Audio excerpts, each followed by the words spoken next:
Imagine tomorrow morning is the first day of your dream job. You have finally become a design engineer. You walk into your office carrying a notebook, wearing your new ID card, excited to begin your career. Your manager walks towards your desk, he smiles, places a drawing like this one in front of you, and says only one sentence. Please create the 3D model of this component before the end of the day. That's it.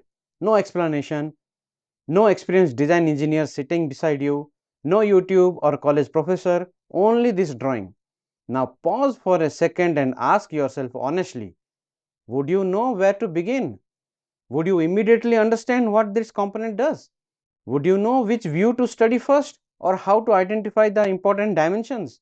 Or would you simply stare at the drawing and hope someone comes to help you? The reality is that this is exact situation happens to thousands of fresh mechanical engineers every year. Many students graduate with good marks, complete multiple CAD courses, collect multiple certificates, but when they receive a real industrial engineering drawing, they become confused. Not because the drawing is impossible, but because nobody ever taught them how experienced engineers actually think while reading a drawing. Engineering drawing is not about memorizing symbols, remembering standards, or reading dimensions from left to right. Engineering drawing is about understanding the designer's thought process. Every line on this sheet was intentionally created by another engineer. Every circle exists for a reason. Every hole has a purpose and every radius solves a problem. The tolerance that are given in the drawings controls a function. Every note communicates an engineering decision. Once you learn to see those decisions, an engineering drawing stops looking like ink on paper, it starts telling a story. And today, I am going to teach you how to read that story, not like a student, but like a design engineer. Before we read anything, before we look at single dimension, before we discuss GD&T or even identify the views, I want you to do something that most beginners never do. Simply observe. Don't read. Observe. Look at the drawing as if you are seeing it for the very first time. Your brain naturally starts recognizing patterns. You notice large circular features. You notice straight arms, holes, slots, curved profiles, and without realizing it, your brain is already trying to build a three-dimensional picture. And this is exactly what experienced engineers do. They don't immediately start measuring, they first start imagining. Let me tell you the biggest mistake almost every beginner makes. The moment they receive a drawing, their eyes immediately jumps to the dimension. They begin reading numbers 50, 80, 100, diameter 20, radius 10, and after reading 20 dimensions, they still have absolutely no idea what the component actually looks like. Professional engineers never begin this way. Instead, they ask one simple question: what component am I looking at? That question changes everything. Forget the dimensions for a moment. Ignore every number on the page. Can you identify the overall shape? Can you mentally imagine the component? Can you predict where it might be used? If your answer is yes, you have already completed the most difficult step in reading an engineering drawing. Because engineering drawing aren't about numbers, they are about understanding the designer's thinking. Reading an engineering drawing is very similar to solving a mystery. Imagine Sherlock Holmes entering a crime scene. Does he immediately start measuring footprints? No. He first observes the entire room. He notices what is present. He notices what is missing, relationship between objects, and only after building a complete mental picture does he begin analyzing details. Design engineers think exactly the same way. Before looking at numbers, they observe the complete geometry.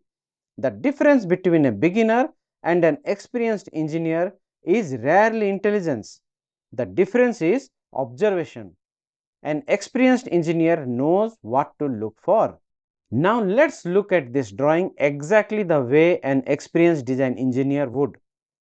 The first thing that catches my attention is this large circular feature. Immediately, my engineering instincts tell me this is an important functional area. Large circular regions often house bearings, shaft, bushes, or rotating components. I don't know the exact function yet, but I already know it deserves attention. Next, my eyes naturally move towards this long arm extending away from the circular region. Whenever I see an elongated arm like this, I begin thinking about force transmission. Is this carrying motion? Is this transferring load? Could this be part of a linkage? Again, I don't jump to conclusions. I simply build possibilities. Finally, I notice the forked feature at the opposite end. Forks usually exist to accommodate pins, joints, or mechanical connections. Already, without reading a single dimension, we have started forming a mental model of the component. Notice what we have not done. We haven't measured anything, we haven't calculated anything, or memorized anything. We have simply observed. And observation is the foundation of engineering. Now let's move to a section that many students completely ignore, the title block. Whenever I ask students where to begin reading a drawing, almost nobody says I start with the title block. Yet, in industry, the title block is one of the first things engineers check. Why? Because before you understand the geometry, you must understand the context. This small block contains the identity of the drawing. It answers questions that every department in a company needs to know. What is the part called? What material should be used? Who designed it? Who approved it? What revision is this? What scale has been used? Which sheet are we looking at?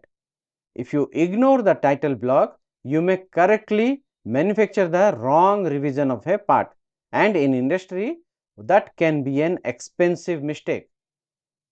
Let's take a closer look on the title block. The drawing title tells us what component this sheet represents. Every part in a company has a unique identity so that manufacturing, purchasing, stores, quality and design all refer to exactly the same component. Next comes the material specification. In this drawing, the material is listed as alloy steel. That immediately tells us this part is expected to withstand significant loads, wears or repeated mechanical stresses. Material selection is never arbitrary. It reflects the functional demand of the design. You will also notice information such as the scale, sheet number, drawing and approval details. This may seem administrative, but they are essential. Imagine a production team accidentally using an outdated revision because they ignored the title block. Hundreds of parts could be manufactured incorrectly before anyone notices. This is why experienced engineers never dismiss these details. They understand that engineering drawings are not just technical sketches, they are controlled engineering documents. So that's the first step to reading any engineering drawing. Observe first, measure later. In the next video, we will decode the different views, section views and detail views, and you will finally understand why engineers create them. If you are serious about becoming a design engineer, subscribe to the channel and I will see you in the next lesson.